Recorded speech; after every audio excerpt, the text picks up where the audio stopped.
எல்லாருக்கும் வணக்கம். எப்படி இருக்கீங்க? இன்னைக்கு நம்ம வந்து மக்ரூன் எப்படி பண்ணுறதுன்னு பார்க்க போகிறோம். இது வந்து தூத்துக்குடியில் ரொம்ப ஃபேமஸான ரெசிபி இது. ஓகே, இது எப்படி பண்ணலான்னு பார்க்கலாமா? இது ரொம்ப சிம்பிள் இன்க்ரீடியன்ட் தான் நம்ம யூஸ் பண்ண போகிறோம்.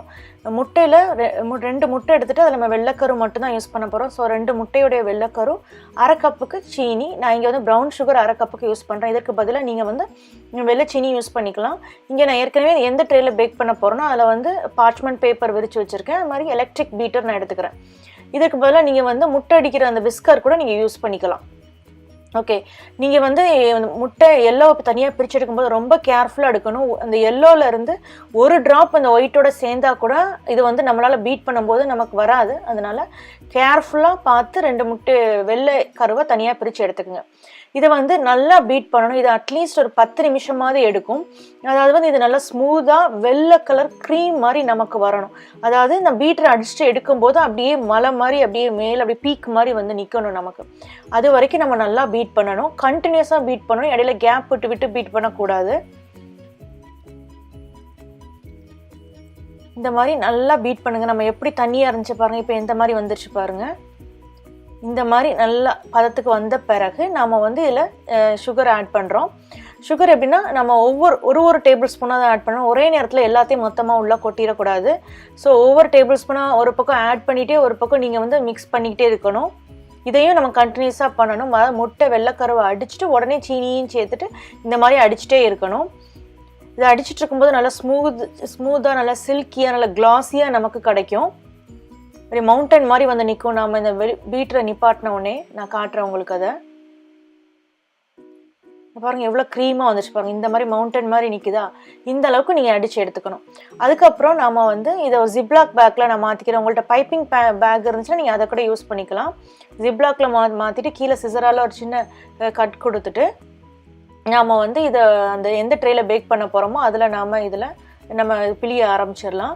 இதுக்கடையில் நீங்கள் வந்து உங்கள் ஓவனை வந்து 375 டிகிரி ஃபாரன்ஹீட்க்கு ப்ரீ ஹீட் பண்ணுங்கள். இல்லைன்னா 140 டிகிரி செல்சியஸ்க்கு ப்ரீ ஹீட் பண்ண ஆரம்பிச்சிடணும். ஏன்னா இது வந்து இது மாதிரி பிழிஞ்சிட்டு உடனே ஓவனில் வச்சிடணும். இதை பிழிஞ்சிட்டு நம்ம லேட்டாக வச்சிட்டோம் அப்படின்னா அந்த டெக்ஸ்சர் அப்படியே மாறிடும். ஸோ நமக்கு நல்ல மக்ரூன் கிடைக்காது.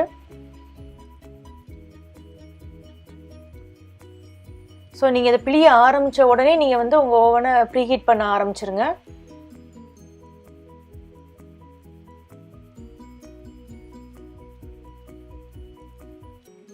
இப்போ நாம் இதை ப்ரீ ஹீட் பண்ணி 1.5 மணி நேரம் வச்சு எடுக்கணும். நீங்கள் உள்ளே இருந்து எடுத்தோடனே உள்ளக்க லைட்டாக அதாவது குக் ஆகாத மாதிரி இருக்கலாம். கொஞ்ச நேரம் நீங்கள் வெளியே வச்சிட்டிங்கன்னா அது அப்படியே கிறிஸ்பியாக ஆரம்பிச்சிடும். இதை லைட்டாக கூல் பண்ண விட்டுட்டு அதுக்கப்புறம் நீங்கள் எடுத்து உள்ளக்க ஸ்டோர் பண்ண ஆரம்பிச்சிடலாம். இப்போ நாம் அதை இந்த பேப்பர்லேருந்து எடுக்க ஆரம்பிக்கலாம். ரொம்ப கேர்ஃபுல்லாக எடுக்கணும், உடஞ்சிடக்கூடாது. இந்த பார்த்தீங்களா உங்களுக்கு எவ்வளோ கிறிஸ்பி அந்த சவுண்டு வருது பார்த்தீங்களா? அந்த அளவுக்கு நமக்கு வந்து மக்ரூன் குக் ஆகிருக்கணும். அது நல்லா குக் ஆகிருந்தால் தான் இந்த மாதிரி நமக்கு சவுண்டு வரும். அப்படி இல்லைன்னா அது வந்து ஒரு மாதிரி கூயியாக இருக்கும், நல்லா இருக்காது.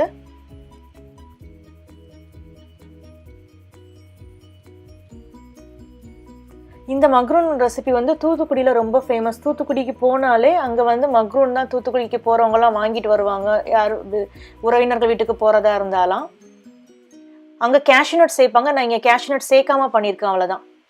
கேஷ்யூநட் எப்போ சேர்க்கனா சுகர் ஆட் பண்ணதுக்கப்புறம் நீங்கள் கேஷ்யூநட் சேர்த்து ஃபோல்டிங் மாதிரி நீங்கள் மிக்ஸ் பண்ணணும்.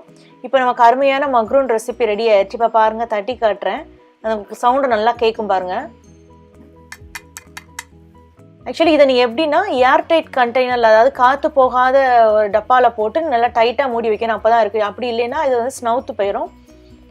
ஸோ இதை ட்ரை பண்ணி பாருங்கள். பார்த்துட்டு உங்கள் கமெண்ட்ஸ் சமையல் வந்து போஸ்ட் பண்ணுங்கள். இந்த வீடியோ உங்களுக்கு பிடிச்சிருந்தா லைக் பண்ணுங்கள், சேனலை சப்ஸ்கிரைப் பண்ணுங்கள். கூட பெல் சிம்பிளை கிளிக் பண்ணிங்கன்னா அப்டேட் பண்ணுற வீடியோஸ் உடனே பார்க்கலாம்.